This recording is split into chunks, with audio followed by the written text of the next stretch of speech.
Hey you guys, so I've been receiving a bunch of new kind of products in the mail, and I wanted to do a first impressions kind of like chatty walkthrough video for you guys, trying out all this new stuff. So let's jump into it. One of the first things that I got was, I need to put a moisturizer, hold on. So one of the first things I got sent was the new Smashbox pencil color corrector things.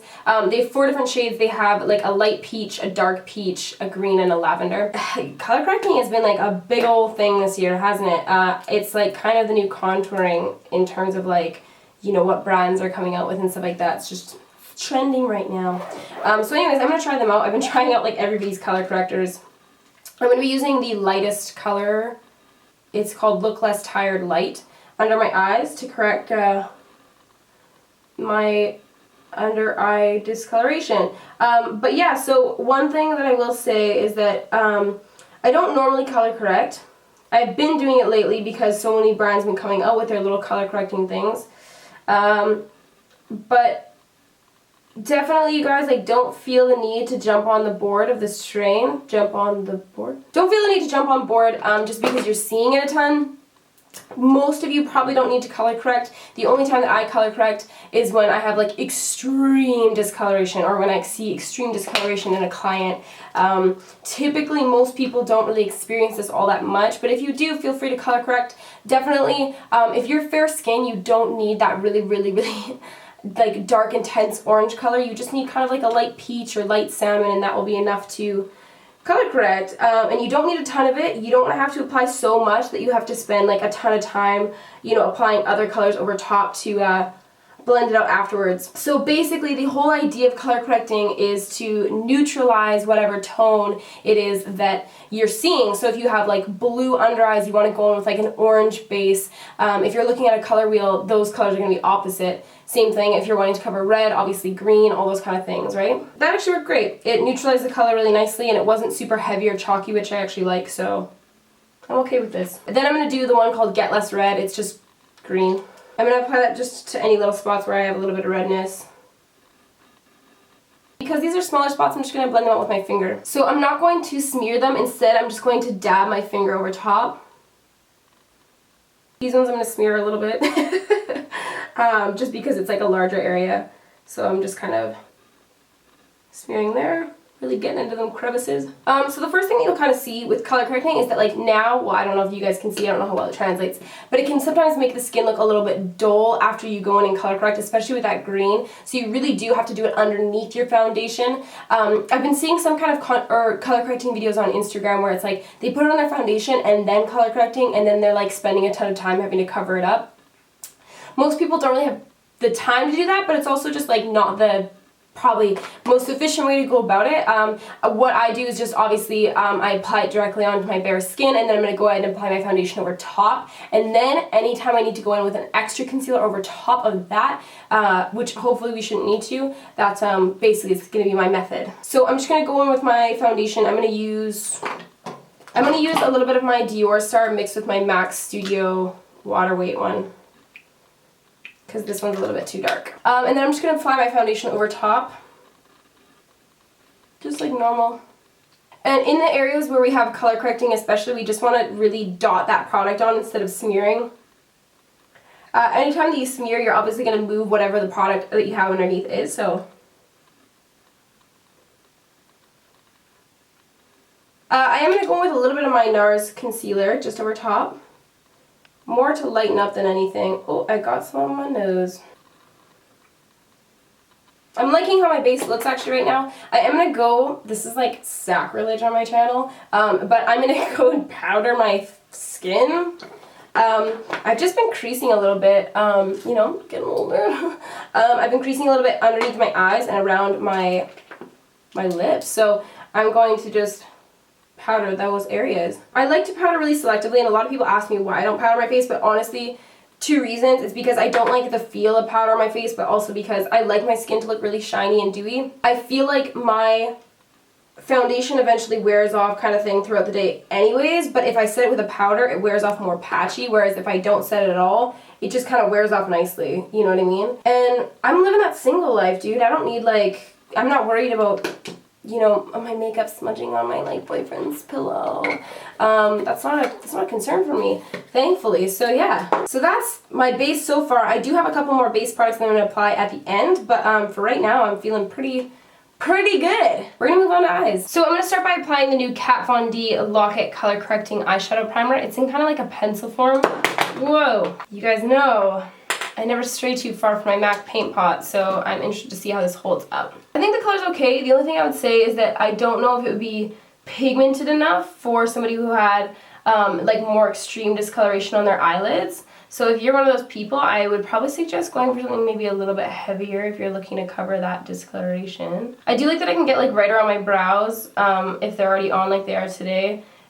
With the pencil form. I'm just going to put a quick base shadow down over as I do. Basically, I just put down a shadow that matches my eyelid color so that it just covers a little bit more and it acts as like kind of like a nice primed, ready to go base so that darker colors like don't adhere to that primer and just like make it look too patchy. I'm going to go in with this base color right here. So I'm just taking that on my Smith 232 brush. And I'm just basically bringing that into the crease and onto the lid a little bit, and then I'm going to blend up towards the brow bone. Just to act as a transition shade. The next color I'm going to grab on a slightly smaller brush is this shade right here. I find it easiest to go from lightest to darkest color when I'm wanting to like build up an eye look. And basically the darker the color I use, the smaller a brush I use. And the reason why is because I don't want that dark color to suddenly overwhelm my eye or be placed in a place that I don't want it, and then it's harder to blend out. So I just basically get smaller with my brushes the further I go. So I'm applying this kind of in a halo shape, and I'm just using a Smith 230 brush to apply and to blend. So I'm basically just leaving that center of my lid open. And then going over the crease and then making that inner corner and outer corner darker. And I keep that dark color right off the inner corner because I don't want it to be too dark over there and overwhelming. But it can look kind of cool if you want to try it. I'm just going over with that big brush and the color that we used before just to blend that out a little bit more. That's always something that can help too, is if you're finding that when you're creating your gradient it's like too hard to blend out, just skip to the color that you used before and the same brush and just blend over top of it until it like becomes a nice gradient for you. The next color I'm going to grab is this kind of like dark sage color right there. Again, going in with an even smaller brush. This is the Samir Kuzami number 21 brush. And apparently these are sold separately now. So yeah, you can go ham and get them. So again, I'm just taking that small brush and just doing the same kind of outline. And I'm not quite going to connect those just yet. I'm just going to let the blending do the trick.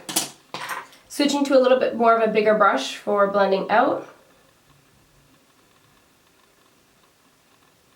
I can switch to an even bigger brush just to blend out those edges if I want, which I did want to, which is why I did it. And then what I'm going to do is I'm going to take the Dose of Colors in Mermaid, the Ideal Duo thing, and I'm going to take the primer first, which is like a green. And I'm just going to pack that onto a shader brush. I'm using a Zoeva 234 smoky shader brush. And I'm going to pack that onto my lid, putting my brush down first where I want the most pigmentation, and then I can just kind of tap it lightly towards the outer corners.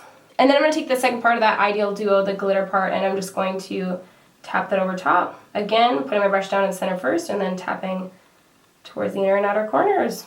It's nice using that same brush as well because that brush will still have like a little bit of the kind of like sticky base on it, so you're not going to get a ton of fallout because the glitter will just stick right to that brush. It's perfect. Now I'm just going to go back in with my small little brush and that darkest kind of sage color, and I'm just going to go over my little edges. Oh, just a hair in my eyeball. And then I'm just taking a slightly bigger brush to blend that out. And then I'm going to take my small little Real Techniques accent brush, and I'm just going to apply that dark color underneath my eyeball. Just all the way across. And then I can take a smaller brush with that kind of first lighter sage color we went in with, and I'm just going to basically smoke out the bottom with it. And then I'm going to take the color Workout from ColourPop. It's like a little gel pencil in a dark green. And I'm just going to put that onto my eyeball. And I'm making sure to get right between those lashes so that there isn't any like white spots, you know? And then I'm just gonna apply, oh no, I'm gonna apply this highlight color in my inner corner and on my brow bone. It's kind of weird, it has almost like a little bit of a green color to it, but I like it. Just popping that on the inner corner and popping that on the brow bone. Okay, now I'm going to apply my lash and mascara, and I'll show you guys the finished look. So this is the final look. Okay, so we're going to carry on with our base. So I'm going to be trying one of the new Urban Decay Afterglow Powder Highlight 8-hour thing in Sin. I can get down with this. This is yes in my books. Not like yes, not like Yaz Queen, but like somewhere in the middle of that. Oh no, I got my mascara all over my concealer. All my color correcting has gone to waste. I like that a lot. I'm going to put a little bit of that into my inner eyeballs. And my inner soul. Yeah. That'll be my version of yes. Yeah! Okay, so then I'm going to try my Urban Decay Beach Bronzer in bronzed. Looks like this. Oh, there's a little mirror. How handy.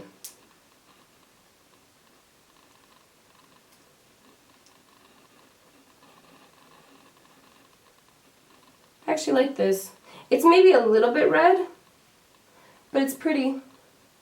I'm never shy of a really, really orangey contour, you know me. And then I'm going to take a little bit of my, this isn't a first impressions, but this is just a thing that I feel like needs to be in here. I'm going to take my Illamasqua Disobey. I just feel like this powder looks really nice between like your contour and your highlight, because I feel like it almost just like makes them like mesh really well. It's just really pretty. It's like a transition color for your face. And then I'm going to apply Becca's Wild Honey blush, right here, which is one of my favorite blushes. I'm going to apply that to my apples of my cheeks.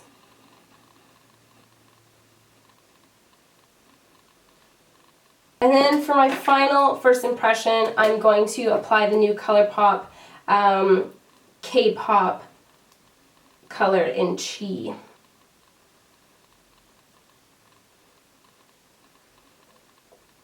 That's really pretty. I like it a lot. Oh yeah, I do have one more thing. So I got sent this along with everything else. But this one is called Tatcha Luminous Dewy Skin Mist. I know that Jacqueline has talked about this a few times. I don't remember how she said that she uses it. Some people have said that they don't use it as like a finishing spray. Other people have said that they do use it as a finishing spray. I feel like I use it as a finishing spray because dewy is like my thing. It's my thing. So I'm going to use it as a finishing spray. Oh. It smells like pine trees. So that's that. Kind of tastes good. Oh, I got it on my mirror. Oh yes, this is very dewy and lovely. I like it a lot. So that is everything, you guys. This is the final look. I hope you guys enjoyed it and learned something cool today. Let me know what you guys would like to see next in the comments below, and I will get back to you. And if you guys have any questions about any of the products that I used today, because I just realized I like didn't really do a good breakdown on all of them, I don't think. But anyways, if you guys have any questions, let me know in the comments below, and I will do my best to get back to you. Okay guys, peace out.